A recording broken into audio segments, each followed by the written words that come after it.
আসসালামু আলাইকুম ভিউয়ার্স। এখানে যে বাড়ি নির্মাণটা আপনারা দেখছেন এটি হচ্ছে ১৬ কলামে ৪ বেডরুমের একতলা বাড়ি নির্মাণ কাজ চলছে। বাড়িটার এতটুকু করার জন্য খরচ হয়েছে ৭,৫০,০০০ টাকা।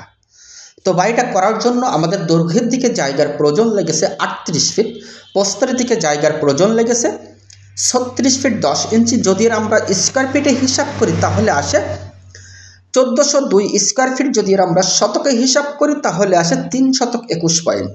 তো ৩ শতক ২১ পয়েন্ট জায়গার ভিতরে অসাধারণ মানের একটি ফ্লোর প্ল্যান আপনারা দেখছেন। দর্শক বন্ধুরা, এতটুকু কাজ আমরা করতে পেরেছি ৭,৫০,০০০ টাকা। তাহলে এই বাড়িটি ছাদ সহ কমপ্লিট করতে আপনাদের কত টাকা বাজেট যাবে এবং এই বাড়িটি A to Z কমপ্লিট করতে কত টাকা বাজেট যাবে তার পুরো বিস্তারিত আজকের এই ভিডিওর মাধ্যমে আপনারা জানতে পারবেন। তাহলে এই বিষয়টা জানতে হলে, বুঝতে হলে অবশ্যই ভিডিওটা আপনার কন্টিনিউ করতে হবে।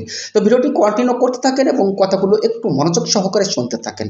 তো এটা হচ্ছে বাড়ির বাইরের সাইড এবং এটা হচ্ছে সামনের সাইড। দেখছেন দর্শক শ্রোতা, সামনের সাইডে সুন্দর দুইটা ব্যালকনির কাজ করা হয়েছে। অবশ্যই যে সকল ভাইরা সুন্দর ব্যালকনি দিয়ে বাড়িটা নির্মাণ করতে চাচ্ছেন অবশ্যই ব্যালকনিটা গ্যাট বিমের আগে গাঁথনিটা করে নিয়ে একবারে গ্যাট বিমের সাথে বিমটি করে নেবেন।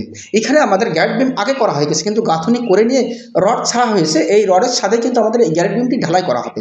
এমনইভাবে ব্যালকনির সাথে গ্যাট বিমটা ঢালাই করে নিয়ে আপনি গ্যাট বিমটি করবেন, ব্যালকনিটি করবেন। তাহলে আপনার ব্যালকনির যে ওয়ালের গোড়া থেকে যে ফেটে যায়, কলমের গোড়া থেকে যে ফাটল ধরে, এই ফাটলটা কখনো ধরবে না।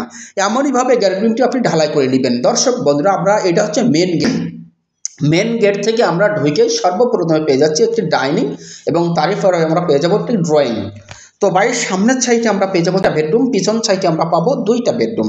মূলত বাড়িটা সাজানো হয়েছে ফ্লোর প্ল্যান এমনইভাবে যে 4টা মাস্টার বেড পাবেন, 3টা টয়লেট পাবেন, একটি কিচেন পাবেন, একটি নামাজের ঘর পাবেন এবং একটি বড়সড় ড্রয়িং পাবেন এবং পিছন সাইডে পাবেন একটি সিঁড়ি। পুরো বিষয়টা বুঝবেন এই বাড়িটির ফ্লোর প্ল্যানটি দেখলে। অবশ্যই ফ্লোর প্ল্যানটি না দেখে আপনি আজকের ভিডিও থেকে যাবেন না, তাহলে এই বিল্ডিংয়ের পুরো বিষয়টা আপনারা বুঝতে পারবেন না। ফ্লোর প্ল্যানটি দেখলে সর্ববিষয় বুঝতে পারবেন। দর্শক বন্ধুরা, তাহলে আমাদের এতটুকু করার জন্য খরচ হয়েছে ৭,৫০,০০০ টাকা। তাহলে আপনার এই বাড়িটি ছাদ সহ কমপ্লিট করলে আপনার কত টাকা যাবে দেখেন। দর্শক বন্ধুরা, আপনারা সর্ববিষয় বুঝবেন, তবে ভিডিওর লাস্ট দিকে আপনারা অবশ্যই পুরোপুরি বুঝে যাবেন যে কত টাকা খরচ হলে আপনি ছাদটা করতে পারবেন। তো ইতিমধ্যে আমাদের সম্পূর্ণ 16 মিলি রড দ্বারা আজকের এই বাড়িটি নির্মাণ হচ্ছে। সম্পূর্ণ 16 মিলি রড দ্বারা এই বাড়িটির ফাউন্ডেশন কাজ থেকে এতটুকু কাজ আমরা করেছি সম্পূর্ণ 16 মিলি রড দিয়ে। তো বিল্ডিংয়ে 16টা কলাম ইউজ করা হয়েছে। যেমনি যেখানে আমাদের ওয়াল যাবে সেখানেই কিন্তু আমরা বিমের কাজগুলো করেছি। এটি হচ্ছে সামনের সাইডের বেডরুম। বেডরুমের সাইজটি দেওয়া হয়েছে 12 ফিট বাই 13 ফিট। 4টা মাস্টার বেডেরই সাইজ দেওয়া হয়েছে 12 ফিট বাই 13 ফিট। এটা হচ্ছে ওয়াশরুম, এটি হচ্ছে একটি টয়লেট এবং এটি হচ্ছে পিছন সাইডের বেডরুম এবং এটি হচ্ছে সিঁড়ি। দেখছেন দর্শক, এটি হচ্ছে সিঁড়ি এবং সিঁড়ির নিচ দিয়েও কিন্তু আমাদের পিছন সাইডে আর একটা জায়গা বা গেট করা হবে। সেই জায়গাটা অবশ্য পরে বুঝবেন, পরের ভিডিওতে আমি আপনাদের সাথে শেয়ার করব।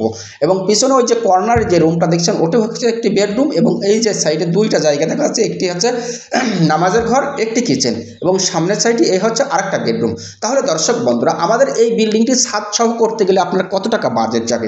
যেখান থেকে আমাদের করা হয়ে গেছে ৭,৫০,০০০ টাকায়, এইখান থেকে আমাদের ছাদটা কমপ্লিট করতে আমাদের খরচ হবে ৫,৫০,০০০ টাকা।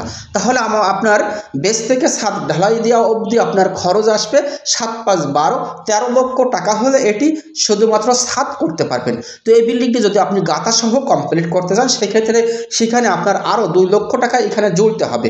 যদি আপনি প্লাস্টার সহ কমপ্লিট করতে চান সেই ক্ষেত্রে আপনার এই বিল্ডিংটাতে 30 থেকে 32। এটা হচ্ছে মেন গেট। মেন গেট এটা হচ্ছে গেট। গেট থেকে ঢুকেই আমরা সর্বপ্রথমে পেয়ে যাচ্ছি ড্রয়িং কাম ডাইনিং।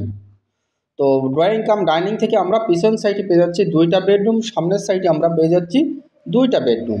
বেডরুমের সাইজটি দেওয়া হয়েছে 12 ফিট বাই 13 ফিট। 4টা বেডরুমের সাইজ আমাদের দেওয়া হয়েছে একই। দেওয়ার মাঝে আমরা এই ডাইনিং থেকে পেয়ে যাচ্ছি এখানে 3টা টয়লেট। একটি হচ্ছে ওপেন, এটি হচ্ছে ওয়াশরুম, এটি হচ্ছে এই রুমের সাথে অ্যাটাচ টয়লেট। এই সাইডটা গেল পিছনে, এটা হচ্ছে সিঁড়ি।